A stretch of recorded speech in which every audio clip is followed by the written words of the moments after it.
வணக்கம். திசைகளின் 10 மணி செய்திகள். நாடாளுமன்ற சட்டமன்ற உறுப்பினர்களுக்கு மிரட்டல் மின்னஞ்சல். மலேசிய அரசியல் வட்டாரத்தில் பரபரப்பு. அதிர்ச்சி தகவல் ஒன்று மலேசியாவின் அரசியல் வட்டாரங்களில் பெரும் பரபரப்பை ஏற்படுத்தியுள்ளது. மலேசிய நாடாளுமன்ற சட்டமன்ற உறுப்பினர்கள் 9 பேருக்கு $100,000 கேட்டு மர்ம நபர்கள் ஒரே மாதிரியான மிரட்டல் மின்னஞ்சல் அனுப்பியுள்ளதாக தொடர்பு அமைச்சர் ஃபமி ஃபசில் உறுதிப்படுத்தியுள்ளார்.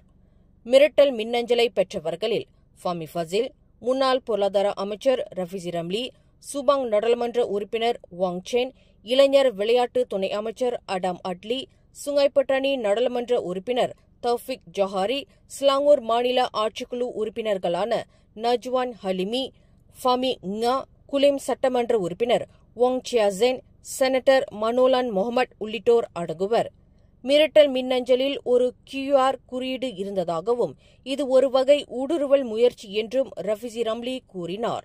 இந்த சம்பவத்தை அரசாங்கம் தீவிரமாக கருதுவதாகவும் சம்பந்தப்பட்ட குற்றவாளிகளை கண்டறிந்து அவர்களுக்கு உரிய தண்டனையை பெற்றுத்தர மலேசிய தொடர்பு பல்லூடக ஆணையத்துடன் இணைந்து செயல்படுவதாகவும் ஃபமி ஃபசில் தெரிவித்தார்.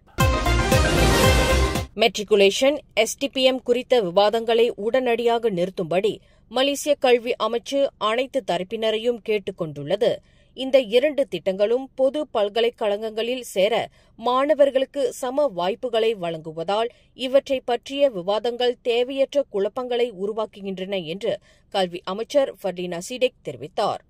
முன்னதாக மலேசிய பல்கலைக்கழக மாணவர்கள் சங்கம் மெனி மெட்ரிகுலேஷன் திட்டத்தை நீக்க வேண்டும் என கோரிக்கை விடுத்திருந்தது. எனினும் 2 திட்டங்களும் தத்தம் சிறப்பம்சங்களை கொண்டுள்ளன என்றும் அவற்றை நீக்க வேண்டிய அவசியம் இல்லை என்றும் கல்வி அமைச்சர் விளக்கமளித்தார். போர்டிக்சன் கடற்கரையின் பெயரை பந்தாய் டெர்மாகா என மாற்றுவதற்கு சுற்றுலாத்துறையினர் கடும் எதிர்ப்பு தெரிவித்துள்ளனர். இந்த பெயர் மாற்றம் சுற்றுலா பயணிகளிடையே குழப்பத்தை ஏற்படுத்தி முதலீட்டாளர்களின் நம்பிக்கையை குறைத்துவிடும் என மலேசிய சுற்றுலா சங்கங்களின் கூட்டமைப்பின் தலைவர் ஸ்ரீ கணேஷ் மிஷல் எச்சரித்துள்ளார். தற்போதைய புகழ்பெற்ற போர்டிக்சன் பெயரை மாற்றுவது தேவையற்ற செலவுகளை அதிகரிக்கும் என்றும் அவர் குறிப்பிட்டார். அரசாங்கம் இந்த பெயரை மாற்றுவதற்கு பதிலாக சுற்றுப்பயணிகளுக்கு சுற்றுலா அனுபவத்தை மேம்படுத்துவதில் கவனம் செலுத்த வேண்டும் என்றும் அவர் வலியுறுத்தினார். முன்னாள் பிரதமர் டத்தோ ஸ்ரீ இஸ்மாயில் சப்ரி யாக்கூப், அவரது அரசியல் செயலாளர் டத்தோ அன்வார் முகமது யூனுஸ் ஆகியோருடன் தொடர்புடைய வழக்கில் விசாரணையின் முழுமையான அறிக்கை சட்டத்துறை தலைவரின் அலுவலகத்திற்கு அனுப்பப்பட்டுள்ளது. இந்த அறிக்கை செப்டம்பர் 12ஆம் தேதி பெறப்பட்டதாக அவ்வலுவலகம் இன்று உறுதிப்படுத்தியது. மேலும் குற்றவியல் வழக்கு தொடர்வது குறித்து எந்தவொரு முடிவும் எடுப்பதற்கு முன்பு இந்த அறிக்கையை விரிவாக ஆய்வு செய்யப்போவதாக அது தெரிவித்துள்ளது. இந்த வழக்கில் இஸ்மாயில் சப்ரி யாக்கூப்பின் உரிமை கோராததால் 170 மில்லியன் ரிங்கெட் அரசாங்கத்தின் சொத்தாக அதிகாரப்படியாக மாற்றப்பட்டுள்ளதாக மலேசிய ஊழல் தடுப்பு ஆணையத்தின் தலைமை ஆணையர் தான்ஸ்ரீ அசாம்பாக்கி முன்பு தெரிவித்திருந்தார்.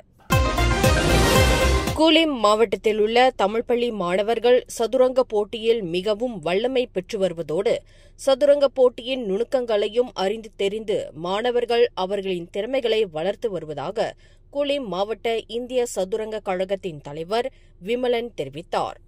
அண்மையில் ஹென்ரேட்டா தோட்ட தமிழ்ப்பள்ளியில் நடைபெற்ற குலிம் மாவட்ட இந்திய சதுரங்க கழகம் ஏற்பாடு செய்த குலிம் மாவட்ட அளவிலான தமிழ்ப்பள்ளி மாணவர்களுக்கான 6வது சதுரங்க போட்டியில் இதனை தெரிவித்தார்.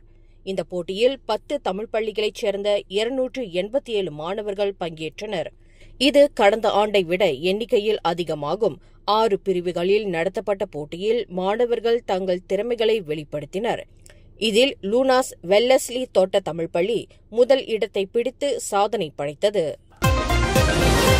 கம்போங் பாரு சக்கின்சான் ஸ்ரீ முனீஸ்வரர் ஆலயத்தின் மகா மாபெரும் திருக்குட நன்னீராட்டு விழாவில் மஹிமா எனப்படும் மலேசிய இந்து கோயில்கள் இந்து அமைப்புகள் பேரவையின் தலைவரும் கோலாலம்பூர் ஸ்ரீ மகா மாரியம்மன் ஆலயத்தின் அறங்காவலருமான தலைவர் டத்தோ என் சிவகுமார் கலந்து கொண்டு சிறப்பித்தார். இந்த விழாவானது கோயில் நிர்வாகத்திற்கும் பக்தர்களுக்கும் ஒரு மறக்க முடியாத தருணமாக அமைந்தது என சிவகுமார் குறிப்பிட்டார். மேலும் இவ்வாலயத்தின் நிர்வாகத்திற்கு மஹிமா அமைப்பின் உறுப்பினர் சான்றிதழை அவர் வழங்கி சிறப்பித்தார். இந்த விழாவில் பக்தர்கள் திரளாக கலந்து கொண்டு இறைவனின் அருளை பெற்றனர். இந்த விழா அனைவருக்கும் அமைதியையும் வளமையையும் நல்லிணக்கத்தையும் தரட்டும் என அவர் இறைவனை வேண்டுவதாகவும் தெரிவித்தார். குற்றம் பார்க்கின் சுற்றமில்லை. குறைகள் மட்டுமே கண்டு கொண்டிருந்தால் முன்னேற்றம் அடைய முடியாது என்கிறார் தேசிய தோட்ட தொழிலாளர் சங்கத்தின் பொதுச் செயலாளர் டத்தோஜி சங்கரன்.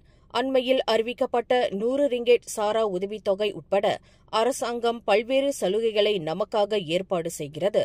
அதன் வாயிலாக நாம் எவ்வாறு நன்மை அடையப் போகிறோம் அல்லது முன்னேறப் போகிறோம் என்பதை கருத்தில் கொண்டு நாம் செயல்பட வேண்டும் என அவர் கருத்துரைத்தார். என்னென்ன விஷயங்களுக்கு தேடி பிடிச்சி நம்ம அதை ஜீர்ணிச்சு அந்த விஷயங்களை சேகரிச்சு நம்மளுடைய அங்கத்தினர்கிட்ட கொண்டு சேர்க்க வேண்டிய பொறுப்பு ஒவ்வொருவர்கிட்டையும் இருக்கு. அதுக்குதான் நீங்களாம் தலைவராக தேர்ந்தெடுக்கப்பட்டிருக்கீங்க. தலைவராக இருக்கக்கூடிய நீங்க இந்த மாதிரி விஷயங்களை நீங்க கண்டிப்பா சேகரிச்சு நம்ம போய் சொல்லணும். கில்லான் புக்கெட் தேங்கி தங்கும் விடுதியில் நடந்த தொழிற்சங்கங்களுக்கான பயிற்சியின் போது டத்தோஜி சங்கரன் இவ்வாறு குறிப்பிட்டார். மலேசிய தமிழர் தன்மான சிந்தனை பேரவை ஏற்பாட்டில் உலக சிந்தனையாளர் தந்தை பெரியாரின் 147வது அகவை நன்னாள் விழா வரும் செப்டம்பர் 15 திங்கட்கிழமை அன்று மாலை 3 மணிக்கு ஷாலாம் செக்ஷன் 19 அமைந்துள்ள பொது மண்டபத்தில் நடைபெறவுள்ளது. இந்த விழாவினை முன்னாள் துணை அமைச்சர் தான்ஸ்ரீ க. குமரன் தொடக்கி வைப்பார். இவ்விழாவிற்கு மாண்புமிகு ச.கு. விவேகானந்தன் வரவேற்பு உரை ஆற்றி எழுத்தாண்மை ஏந்தல் பெரு ஆ. தமிழ்மணி பேருரை ஆற்றுவார். கொள்கை கண்ணல் கே. வாசு, மாண்புமிகு த. பரமசிவம் ஆகியோர் தன்மான பெருஞ்சுடர் விருதினை பெறுகின்றனர். மேலும் இவ்விழாவில் தலைமை உரை ஆற்றுகிறார் பேரவையின் தேசிய துணைத் தலைவர் த. பரமசிவம், மலேசிய திராவிட கழகத்தின் தேசிய தலைவர் ச. பாரதி, மலேசிய மாதனீய திராவிடர் கழகத்தின் தலைவர் நாக பஞ்சு, பேரா பெரியார் பாதையின் நிறுவனர் மாண்புமிகு கே. கேசவன் ஆகியோர் இச்சிறப்புமிகு விழாவில் சிறப்புரை ஆற்ற உள்ளனர். பிரபல பாடகர் MS பிரிட்டோ தனது இசையால் வருகையாளர்களை மகிழ்விக்க உள்ளார். சீனாவின் ஆங்ஸூவில் நடைபெற்ற 2025 மகளிருக்கான ஆசிய கோப்பை ஹாக்கி போட்டியில் மலேசிய மகளிர் ஹாக்கி அணியான ஸ்பீடி டைகர்ஸ் சிங்கப்பூரை 8-1 என்ற கோல் கணக்கில் வீழ்த்தி அபார வெற்றி பெற்றது.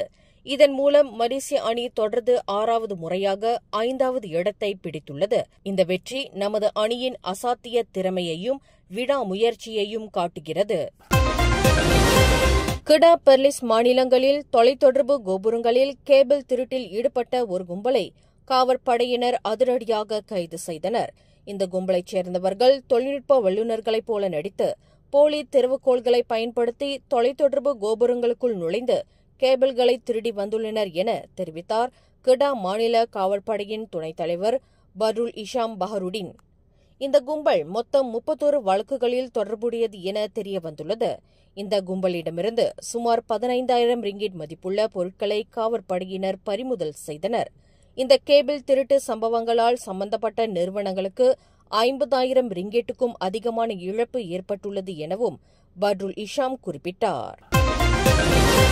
பஹாங் உலுகாலியில் உள்ள கல் சுரங்கத்தில் நேற்று ஏற்பட்ட திடீர் நிலச்சரிவு காரணமாக 30 வயது இளைஞரான முகமது ஃபஸ்ருல் இல்லாஹி அப்துல் ரஹ்மான் பாறைகளுக்கு அடியில் சிக்கிக் கொண்டார். அவரை மீட்கும் பணி தீவிரமாக நடைபெற்று வரும் நிலையில் இன்று காலை ஏற்பட்ட மேலும் ஒரு நிலச்சரிவு மீட்பு குழுவினரிடையே பெரும் பரபரப்பை ஏற்படுத்தியது என ரவுப் தீயணைப்பு மீட்புப் படையின் தலைவர் ஜயலாலுடீன் அப்துல் முபீன் தெரிவித்தார். இந்த திடீர் நிலச்சரிவு காரணமாக மீட்பு பணி சுமார் 1 மணி நேரம் நிறுத்தப்பட்டது. இந்த துயரமான சம்பவத்தில் காயமடைந்த 3 வெளிநாட்டு தொழிலாளர்கள் சிகிச்சை பெற்று வருகின்றனர். பஹாங் பெந்தோங்கில் டெர்மினல் பெர்சபாடு கொம்பா பேருந்து முனையம் நோக்கி சென்று கொண்டிருந்த 39 பயணிகளுடன் வந்த விரைவு பேருந்து விபத்துக்குள்ளானது. கட்டுப்பாட்டை இழந்த அந்த பேருந்து எதிரே வந்த 3 வாகனங்கள் மீது மோதி விபத்தை ஏற்படுத்தியது என பெந்தோங் மாவட்ட காவற்படையின் தலைவர் சூப்பரிண்டென்டன்ட் ஜைஹா முகமது கஹார் தெரிவித்தார்.